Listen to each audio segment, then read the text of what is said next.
Kakati baganda bange gwe wenna eyandyetaaze okulunda enkoko ya broiler ngenda balaga process okuva enkoko eno wetugigira mu buluda mpaka yekulira mu weeks 5 n'otandika okwekolera ssente. Kikwetaagisaamu kakapito, nekikwetaagisaamu landi, nekikwetaagisaamu maketi akatale okutandika enkoko eno eya broiler. Enkoko ya broiler ekola amagoba.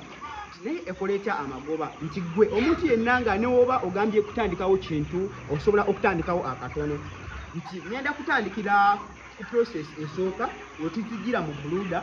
Ebbugumo zeetaaga bbugumo ki, weetaaga buwanvu kyenkana ki, era enkoko 1000 zijjaawo kyenkana ki, era enkoko 1000 zirya mmere kyenkana ki.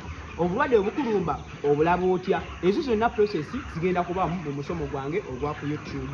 Ngenda kukolanga live stream nga mbasomesa ebintu ebyo. Yakati zino enkoko ze tulimu right now ziri mu weeks 4. Weeks 4 ozetegereze bulungi. Nti kati awo omukozi wa ssente oba otandika okwekolera ku ki oba otandika okukola ssente.